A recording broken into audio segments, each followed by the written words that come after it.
Vaping is in the news for all the wrong reasons as lung-related injuries are rising. Eric Nelson has a story of a Brooklyn Park resident who suffered serious injuries because of vaping. Got to the hospital and we saw all the tubes coming out of his mouth and the nose and so forth, and we're absolutely devastated. It's been an agonizing couple of weeks for Cedric McClure and his family. They have spent countless hours at North Memorial Health Hospital in Robbinsdale visiting their son Elijah. And he began to throw up to the point where it became violent. Last month, Elijah was put in ICU with what his parents believe are lung injuries related to vaping. It's not a good sight, not a good feeling to walk into the hospital and to see your otherwise healthy son in that condition. Elijah is a 21-year-old Augsburg student who once played football and basketball for Park Center. The good news is he came off a respirator on Wednesday. We just don't know what long-term impacts there will be, and in many ways we're going to have to discover it. Suddenly, the McClures have become a poster family for vaping. Their story has garnered national attention. This is not just a personal matter. This is an epidemic. Richard Danilla works for the Minnesota Department of Health. Vaping is not a good alternative to smoking. According to Danilla, vaping is not safe. Vaping on its own is not good, and certainly vaping any bootleg product that you might buy on the street or buy from a drug dealer is doubly not good, particularly in light of this outbreak. In recent years, there has been an explosion of youth vaping across the nation. Health officials say that has caused an alarming number of illnesses. There have been 37 cases of lung injuries in Minnesota and 425 in the U.S. We think that this outbreak here in Minnesota and all across the country is related to vaping illicit THC somehow. We don't really know the ultimate cause. THC is a chemical component found in marijuana. It's been extracted and then it's put into a vaping device or vaping juice. Meanwhile, Cedric McClure is now on a mission to educate others about the repercussions of vaping. This is not a safe alternative to tobacco whatsoever. In fact, it may even be worse. Because of Elijah's misfortune, Cedric has learned a lot about something he knew little about. For us and for me, it's been a crash course on this phenomenon of vaping. In Robbinsdale, I'm Eric Nelson, CCX News. The Plymouth City Council approved the expansion of Oakwood Elementary School to include an early learning center. City officials sat down with the superintendent and members of the Wetlands School Board to talk about the expansion and a joint powers agreement between the two entities.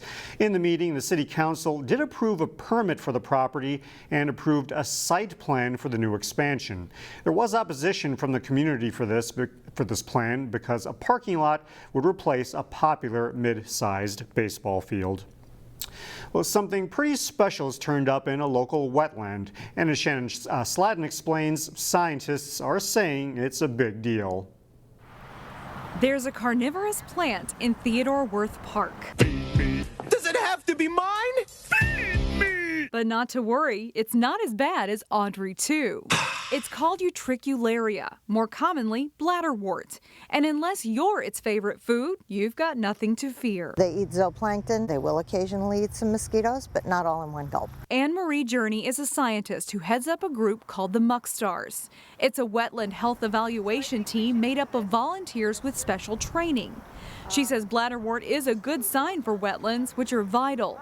They don't just store water runoff, they clean it. That wetland vegetation is functioning as a literal catchment and filter for everything that comes from the land that's going to the water. Finding a plant like this means the wetland is working. Tells me that the aquatic system in the water, the submergent plants, are getting to be a little bit more complicated than they were. That means a healthy ecosystem. As far as people knew, there weren't any plants like this in the area. That all changed when Muckstars volunteer Theo Sfano came along. He found it right about there, where that little patch of green is. He said, Anne, I think I've got something here. Finding bladderwort here is especially exciting because this is a man-made wetland. There used to be a wet spot here. At one point, it was full of debris from the old beach house. Workers created this wetland, installing large numbers of native plants. Bladderwort wasn't one of them, so it being here now is a sign of the wetland's success. And that's important, especially with today's changing climate and the resulting heavy rains. Our wetlands are the places that can absorb all of these wild weather events that we're having. If you'd like to know more about Bladderwort, you can check out our website, ccxmedia.org. The environmental theme continues with the Three Rivers Park District. This week, a delegation of outdoor education specialists from Sweden are visiting Three Rivers Parks. While here, they'll learn about the district's practices for environmental education and management. And they'll return the favor by teaching Three Rivers workers how they do things back home. I think it's a great way that we can kind of learn more and do more to engage people in the outdoors and see how other people are doing things and come up with new best practices. The Swedish visitors say it's all part of an effort to find the best way to increase public appreciation of the life around us. I don't know what you had for breakfast, but I had like cereals, and it's like perhaps I ate 10, 15 different species of plants, and also some animal products, butter, I think. So we are fully dependent on the living world, and we really need to realize that. Now, summer is often when you think about sprucing up your home, and a few homeowners in New Hope are being recognized for their efforts. This week, New Hope handed out RAVE awards to 4 winners who improved their property. As we go to break, we see the fruits of their labor. Congrats, everyone.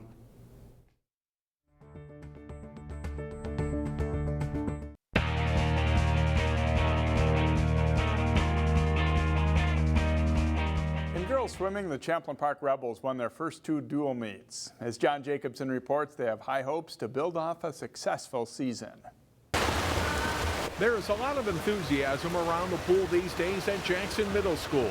Even with the graduation of a talented senior class from last season, it is an optimistic group. We are a youthful team this year, led by a lot of freshman talent, but we have 6 strong senior leaders, so we're looking forward to a fun, engaging team. The divers and swimmers have been really working together at building some camaraderie and building just a good team atmosphere. It's just one last year of high school where I can finish off strong with a bunch of girls who are so amazing and great with building teamwork and spirit. I really love them. They're always there to pick you up, whether you've had a bad day or cheer you on when you've had a great day. The Rebels finished in the upper half of both the conference and section last fall and should do so again. Senior Heather Johnson is a school record holder and multiple-time state entrance sprinter. The Rebels also bring back 2018 relay team members Malia Johnson and Annika Gustafson. We do have a lot of good swimmers here, and we're really hard working. We're gonna give it our best, and we're gonna strive to be as fast as we were last year. We may not make it, but at least we're gonna try really, really, really, really, really hard. With 2 wins and 2 meets already this season, it looks like the Rebels' mix of veterans and young talent is paying off. It reminds me a lot of the group of seniors that we graduated last year, and thinking back how they were as 8th graders and freshmen. Now this group, we have multiple freshmen who are looking for to earn all conference honors, and then we have some upperclassmen who will add that speed and experience to hopefully help us build under the season. The Armstrong volleyball program has a rich history, but it had been quite a few years since the Falcons contended for a section title. They're hoping to build on last season's surprising run to the Section 6-3A final. There's a bounce in the step of the Armstrong volleyball players this fall. Though they fell just short of the state tournament last season, a strong push to reach the Section 6 championship and playing a 5-set thriller against Edina in that match gave the program a shot in the arm. Oh, that was great. It just really showed us like how far we could get, how close we were to going to state, and we can get there this year. I believe it. This year we're all kind of coming off a loss last year, sadly, with sections, but it was such a fun game that we're excited to work hard and be back, and it definitely brought in some more fans for us and more people just to the community. Mike Vogel and Christine Denson are the new co-head coaches for the Falcons, moving up from the assistant ranks. Well, we really like our new head coaches. They were actually our assistant coaches last year, so we're excited to have them back. and they've been doing a great job with getting everything organized and keeping the varsity team at a very good playing level for practice, keeping it really competitive at all times. So we're excited to have them back. The coaches have been really focusing on enforcing the basics, and all of the players, not just the freshmen, all the varsity and all the JV are working on getting the basics, all the fundamentals down. Kids who are returning have come back all stronger than they were last year. So they've gotten bigger, they've gotten older, but they've also gotten better. They've all been playing, we can tell. A strong group returns with players like outside and middle hitter Sophie Vogel, setter Riley Fry, outside hitter Rachel Eukstead, and Kaya Durant leading the way. Results have been mixed early in the season. The Falcons carry a 5-4 record into Tuesday night after placing second at the Coon Rapids tournament over the weekend. The goal, mostly unspoken, is to reach the state tournament for the first time since 2003. We'll see if Armstrong has what it takes to make a playoff run again. The Falcons beat Andover and lost to Rogers this week.